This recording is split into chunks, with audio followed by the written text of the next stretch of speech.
Dr. Johannes van Delden, who is the president of the Council for International Organizations of Medical Sciences. We've heard a lot about CIOMS. And we will hear more now from somebody who has been leading this very important effort. He is also a full professor of medical ethics at the Utrecht University Medical Center, where he and colleagues focus on research ethics, moral problems at the end of life, and moral problems in the care for the elderly. Until recently, he has also worked as a nursing home physician in the Netherlands.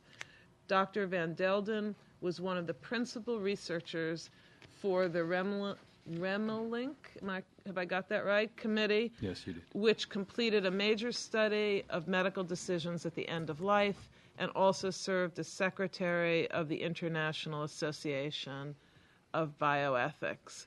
Welcome. We're delighted to have you here. Okay. Now it is.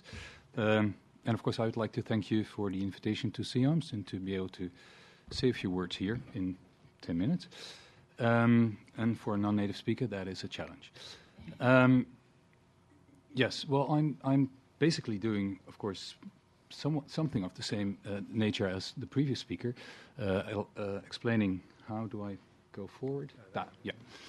Explaining what CIOMS is, and then address the issue which I thought was the key issue here, whether international guidelines adequately guard the health and well-being of participants in scientific studies. And I'll say a little bit about the case in Guatemala. Of course, I know that it's not my job to go into that case here extensively. So what is CIOMS? CIOMS is an organization of organizations. So it's an NGO, an international non-governmental, non-profit organization. It's a forum to consider and prepare advice on contentious issues, such as in research ethics and the safety of pharmaceuticals. And it does so for WHO, public health authorities, academia, pharmaceutical industry, and others. It was established in 1949, the same year, by WHO and UNESCO together. But since the offices are located in Geneva, actually in the building of the WHO now, one is tempted to say that the bond with WHO is somewhat stronger than with UNESCO, although, of course, Dafna and I meet quite often all over the globe.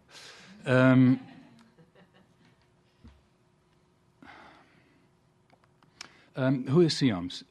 At present, we have 48 international member organizations, and again, these are, I mean, you can see the number 48 and think that's not too much, but in reality, of course, there are thousands of people who are members of these organizations, so there's a wide diversity of groups and quite a number of people who, in one way, are related to CIOMS. And our member organizations represent biomedical disciplines. You might, for instance, have the World Organization of Epidemiology or the Global Organization for Internal Medicine. We also have national members, and they mainly represent the National Academy of Sciences and maybe also medical research councils. There's an executive committee consisting of 10 member organizations, or representative of those, and I'm the president at this moment. The main fields of interest are drug safety and drug development. I will not address that here, and bioethics.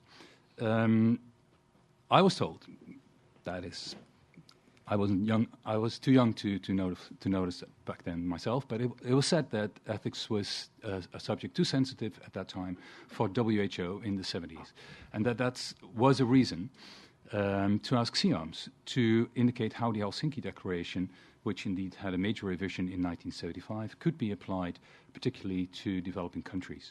And I would like to stress here and later on that, of course, the CIOMS Declaration or the CIOMS guidelines were never meant as a substitute for the WMA Helsinki Declaration, but as an elaboration of that. So there's no rivalry between those guidelines.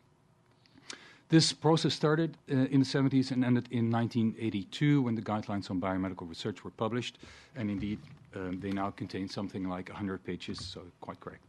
The guidelines were revised in 1903, in 2002, and actually last November we decided that a new revision was necessary, and this year saw the start of that process. It may take a while, it may take another 3 years maybe, but we intend to have a fourth version of these guidelines in the near future. the purpose of these guidelines is to indicate how fundamental ethical principles and the Declaration of Helsinki can be applied effectively in medical research worldwide, in different cultures, traditions, socioeconomic circumstances, and of course with a special attention for developing countries. The content is different, as you will have noted, because of the 100 pages. It's not just guidelines, but it's guidelines plus commentaries. And what I hear is that indeed these commentaries serve as a very valuable addition because they explain how terms are meant and what, at least what the scope of what is being said is meant to be. As far as we can see, these CIOMS guidelines indeed have been widely used as well, mainly in developing countries. Now, again, I should be humble here and not suggest that I'm the one to judge what went wrong in Guatemala, so please don't take me wrong here. But I thought by looking at that case, I could also try to see whether the CIOMS guidelines would have made a difference if they would have existed. I should just say no apologies necessary. Everyone should judge it. Okay, well, okay.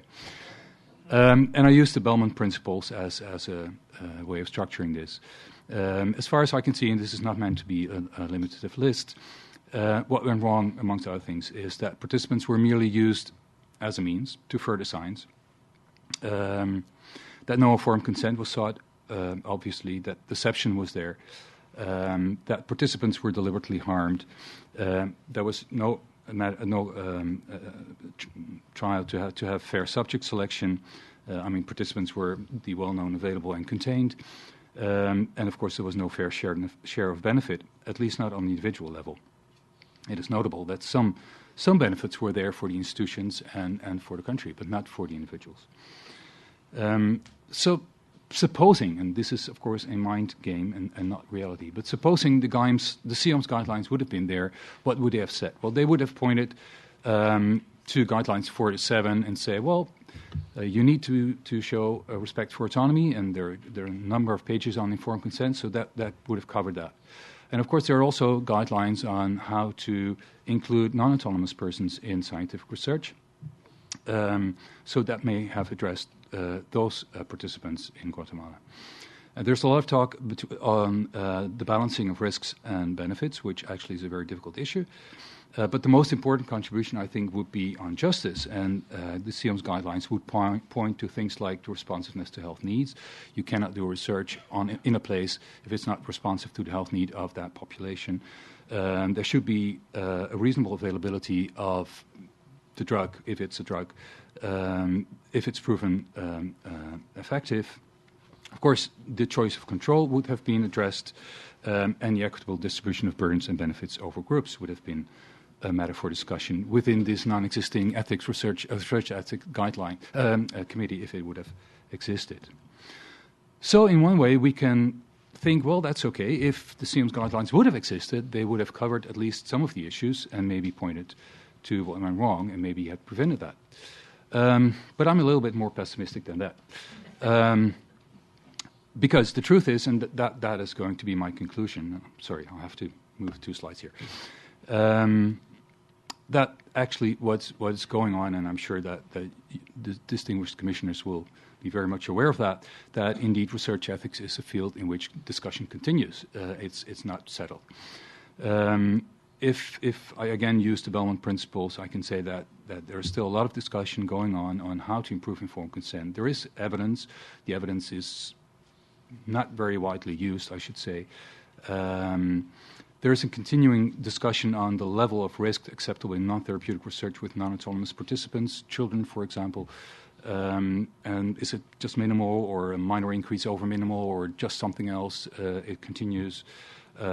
Risk-benefit assessment is a very difficult issue. I mean, even the risk-benefit analysis is already difficult, let alone the assessment of that. And when it comes to justice, it's my impression that a lot of these guidelines are there, but we do not really exactly know what we mean by them. For instance, I just said that the study needs to be responsive, and everyone sort of felt, yes, why not? But the truth is, what exactly do we mean by that? When is something responsive? What is the condition in the group, which group, by the way, that determines that now the issue is responsive? to the health needs of that population. Which population? Is it just respondents or some wider group? We don't know. Fair share of benefit. Great, but what exactly would count as such? Can it be substituted? Does it have to be the product that was proven positive, or can it be substituted by something else? By the way, that was exactly what was done in Guatemala.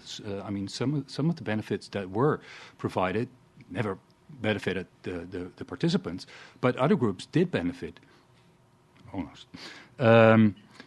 So there is a continuing discussion on all these issues, and probably, I mean, the CIOMS guidelines would have addressed some of these issues, and they would have marked that at least some questions could be raised, but I'm not sure that everything would have been prevented by using these international guidelines. Critical, right? So can we rest reassured? I don't think so. There are no absolute safeguards. There are a lot of open-ended terms with different interpretations in these guidelines, which to a certain extent is good, because of course you need to address a wide variety of research projects. What I find, and that's an interesting point, that was your major point, and it's my major point as well, actually, that there may be a tendency to emphasize the interests of the community more and to maybe question the supremacy of the individual interests. I was struck by the way that you framed that, but we should discuss that maybe. The good point, of course, is the existence of the research ethics committees in themselves, because I really believe in reasoned deliberation, and I think that's our best choice to have a mechanism here. But we have to acknowledge, and I cite Sieg Emanuel here, that by placing some people at risk of harm for the goods of others, clinical research has the potential for exploitation, and that will remain. Thank you. Thank you very much. Excellent. Thank you.